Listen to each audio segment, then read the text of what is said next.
12 ராசிகளில் தசம ராசி 10வது ராசின்னு சொல்லக்கூடிய மகர ராசி. மகர ராசி அப்படின்னு பேசும்போது உத்திராட நட்சத்திரம் 2, 3, 4, திருவோண நட்சத்திரம் 1, 2, 3, 4, அவிட்ட நட்சத்திரம் 1, 2. இந்த நட்சத்திரக்காரர்கள் மகர ராசி. மகர ராசின்னு பேசும்போதே ராசிநாதன் அப்படிங்கிறவர் சனி பகவான். ஸோ 7 நாட் சனி முடிஞ்சிருச்சு அப்படின்னு ஒரு திருப்தியில் இருந்தாலும் ராகு பகவான் வாக்குஸ்தானத்தில் உட்கார்ந்துட்டாரு. ஸோ முதல்ல வெளிநாடு வெளியூர் போகிற பாக்கியம் யாருக்கு அதிகமாக இருக்குன்னா மகர ராசிக்கும் கடக ராசிக்கும் தான். ஸோ அதை பயன்படுத்திக்கிறது சிறப்பு ஏற்படுத்தி தரும். இல்லைன்னா வீட்டில் கண்டிஷன் சொல்லியே சாவச்சிருவாங்க. ரெண்டாவது இதுக்கு முன்னாடி கண்டிஷன் சொல்லும் போது அப்பா அம்மா ஆசையாக சொன்ன மாதிரி இருக்கும். இப்போ சொல்லும் போது ஏதோ ஒரு ரூல்ஸு சொல்கிற மாதிரி இருக்கும். ஸோ மகர ராசி அப்படின்னு பேசும்போதே பார்த்திங்கன்னா எந்த ஒரு இடத்துலையும் அவங்களோட எஃபெக்டை விட்டு கொடுக்காதவங்க. இந்த மகர ராசிக்கு ஆடி மாத பிறப்பு எப்படி இருக்க போகுது? ஸோ வாய்ப்புகள் நிறைஞ்சு இருந்தாலும் உங்களோட முயற்சி வெற்றி ஏற்படுத்தி கொடுக்கும். குடும்பத்தில் முக்கியமான முடிவுகள் பேச்சுவார்த்தை நடத்தும் போது அமைதி காத்துறது, அவங்க போக்கில் போயிடுறது சிறப்பை ஏற்படுத்தி கொடுக்கும். தேவையில்லாமல் வாக்குகளை பேசுறது, இதன் மூலியமாக பிரச்சனைகளை ஃபேஸ் பண்ணுறது அதிகமாக இருக்கும். முக்கால்வாசி மகர ராசிக்கு ஒரே ஒரு விஷயம் என்னென்னா மௌன விரதம். இதுதான் சிறப்பு. மகர ராசி அதிகமாக பேச மாட்டாங்க. ஏன்னா வாக்குஸ்தானம் கும்பம், அங்கே ராகு உட்கார்ந்துருச்சு. என்னென்னலாம் மனசில் தோணுதோ அதெல்லாம் பேச ஆரம்பிச்சிருவாங்க. அந்த பேசுகிறதன் மூலியமாகவே பிரச்சனைகளையும் ஃபேஸ் பண்ணக்கூடிய ராசி மகர ராசி. அடுத்து பொருளாதாரம் பேசும்போது பார்த்திங்கனாக்கா வரவுகள் மகிழ்ச்சியை ஏற்படுத்தி தரும். ஏன்னா குரு ராகு தொடர்பு. ஒரு பெரிய அமௌண்ட்டுக்கு நான் முயற்சி பண்ணலாமா? தாராளமாக இந்த மாதம் முயற்சி பண்ணலாம். திடீர் வாய்ப்புகளை ஏற்படுத்தி கொடுக்கும், சக்ஸஸ் ஏற்படுத்தி கொடுக்கும். கொஞ்சம் ஒரு இடத்துல ஒரு இத்தனை ஆவரேஜில் இருந்தவங்க ஒரு 50% உயர்வாங்களா அப்படின்னா இந்த குரு ராகு, அதாவது சண்டால யோகம் சொல்லுவாங்க.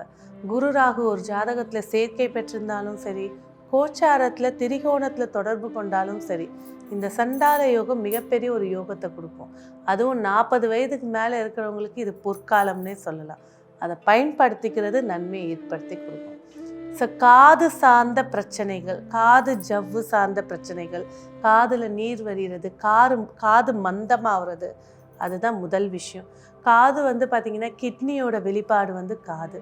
அப்போ உடம்பில் நீர் சத்து குறையிறது, காது உப்பசம், காது காற்று அடைச்சிக்கிறது, இதெல்லாம் சொல்லலாம். இதோட இன்னும் கொஞ்சம் யாரோ பேசுகிற மாதிரி கேட்குறது, இதெல்லாமும் ஏற்படுத்தி கொடுக்கும்.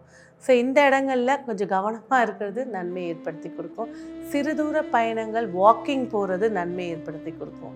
ஸோ 4ஆம் இடம் தாய் ஸ்தானம் அப்படின்னு பேசும்போது அம்மாவோட சப்போர்ட் அதிகமாக இருக்கும். முக்கால்வாசி மகர ராசி எடுத்துக்கிட்டிங்கன்னா அம்மா பிள்ளைங்க தான். அம்மா முந்தானியை விட்டு விட்டாதுங்க.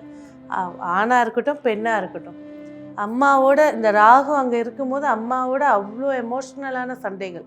ராகு நகர்ந்துட்டார்.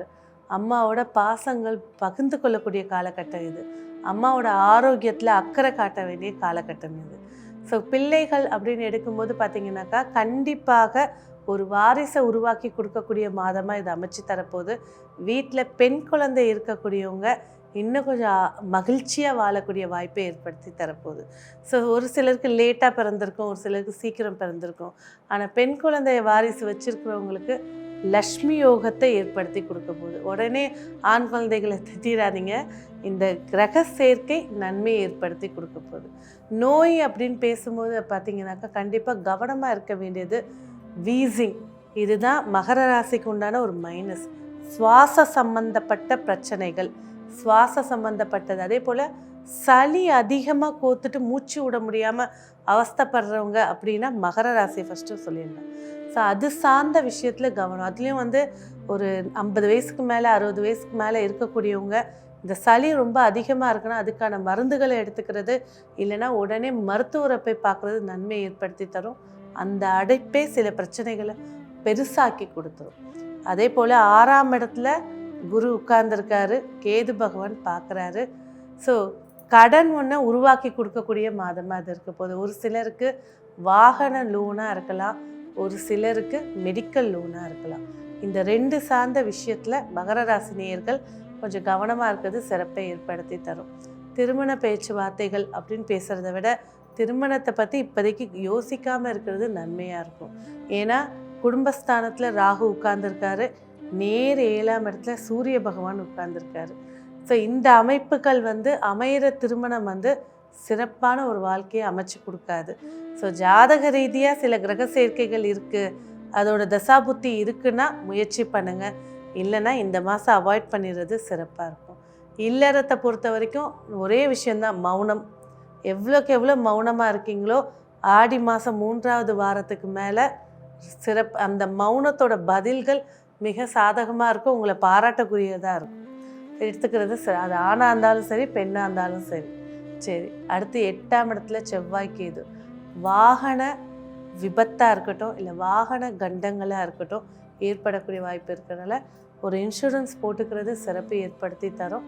ஸோ முடிஞ்சால் ஒரு பிளட் டொனேஷன் பண்ணிக்கிறது இந்த விபத்துலேருந்து தப்பிச்சிடலாம். சரி, சுகர் இருக்குது, நான் என்ன பண்ணுறது? ஆசிரமத்தில் பால்கள் வாங்கி கொடுக்கறது சிறப்பு தரும். ஒரு பால் பேக்கெட் குடித்து ஒரு குழந்தையோட ஆர்கன்ஸ் வளருதுன்னா நம்மளோட கண்டங்கள் நீங்கி போகுதுன்னு, வீரியம் குறைஞ்சி போகுதுன்றது அர்த்தம். அந்த மாதிரி விஷயங்கள் நீங்கள் எடுத்து செய்யலாம். பறவைகளுக்கு உணவு கொடுக்கலாம். இதுதான் இந்த மாதத்துக்கான உங்களுக்கு ஹைலைட்டு. ஒன்றுமே இல்லை, நவதானியங்களை வாங்குங்க, நல்லா அரைச்சி வச்சுக்கோங்க, டெய்லி ஒரு கைப்பிடி பறவைகளுக்கு போடுங்க. இந்த ராகுவால் இருக்கட்டும், இந்த சனியால் இருக்கட்டும், எந்த ஒரு பிரச்சனைகளாக இருந்தாலும் வால்யூமை சவுண்டு கம்மி பண்ணிட்டு கிட்ட நெருங்காதபடி பார்த்துக்கலாம். ஸோ ஒரு கிரகத்தை நெருங்காமல் பார்த்துக்க முடியுமானா இந்த சில விஷயங்களை நீங்கள் சாக்ரிஃபைஸ் பண்ணிக்கிறது சிறப்பை ஏற்படுத்தி தரும். உத்தியோகத்தை பொறுத்த வரைக்கும் வெளியில் சொல்லிக்கிற அளவுக்கு பெரிய பேர் புகழ் இருக்கும், ஆனால் உள்ளன்னு பார்த்தீங்கன்னாக்கா உங்களோட திறமைக்கான உத்தியோகமாக அது இருக்காது. ஸோ ஒரு சிலர் பல்ல கட்சிட்டு வேலை செஞ்சிட்ருப்பாங்க, ஒரு சிலர் சரி இதையாவது அமைஞ்சிருக்கே இதை நம்ம பயணிப்போன்னு பயணிப்பாங்க. ஸோ உத்தியோக மாற்றம் அப்படின்னு பார்த்தீங்கன்னாக்கா இந்த மாதம் 17ஆம் தேதிக்கு மேலே ஒரு உத்தியோக மாற்றம் இல்லை உங்கள் உத்தியோகத்திலே ஒரு சேஞ்சஸ் ஏற்படுத்தி கொடுக்கக்கூடியது அமைய போகுது. அடுத்ததாக பார்த்தீங்கன்னாக்கா தந்தை வழியில் கண்டிப்பாக ஆரோக்கியம் சிறப்பாக இருக்க போது.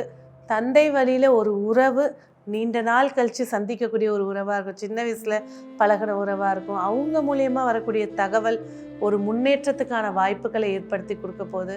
ஸோ நட்பு மூலியமாக அனுகூலம் கிடைக்கக்கூடிய ராசி அப்படின்னா மகர ராசி. அடுத்து சொந்த தொழில்னு பேசும்போது 10ஆம் அதிபதி 6ஆம் இடத்துல ஆட்சியாக இருக்கார். ஸோ தொழிலில் வேலைகள் சீராக இருக்க போது. இன்னும் கொஞ்சம் பங்க்சுவாலிட்டி எடுத்துக்கிறது சிறப்பாக இருக்கும். பங்க்சுவாலிட்டின்னு பேசும்போது மகர ராசி மகர லக்கணக்காரங்களாம் ஆன் டைமில் அங்கே இருக்கணும். ஸோ இந்த சோம்பேறித்தனத்தை இந்த இடத்துல கொஞ்சம் குறைக்கும் போது உங்கள் பிஸ்னஸோட இம்ப்ரூவ்மெண்ட் ரொம்ப சிறப்பாக இருக்கும். நான் பிஸ்னஸ் தொடங்கலாமான்னு யாராவது கேட்குறீங்கன்னா குரு பார்வை 10ஆம் இடத்துக்கு இருக்குது, 2ஆம் இடத்துக்கு இருக்குது, தாராளமாக இந்த மாதம் தொடங்கலாம். இதோட என்ன சொல்கிறேன், நான் இது பொது பலன் தான் நான் சொல்லிகிட்டே இருக்கேன். உங்கள் ஜாதகத்தையும் இணைச்சி சரியாக இருந்துச்சுன்னா இந்த நேரம் நீங்கள் தொடங்கலாம். சரி, இந்த மாதம் உங்களுக்கு சிறப்பாக அமைய நீங்கள் செய்ய வேண்டிய வழிபாடு, அதாவது உங்களோட குலதெய்வத்தை வழிபாடு செய்கிறது நன்மையை ஏற்படுத்தி தரும்.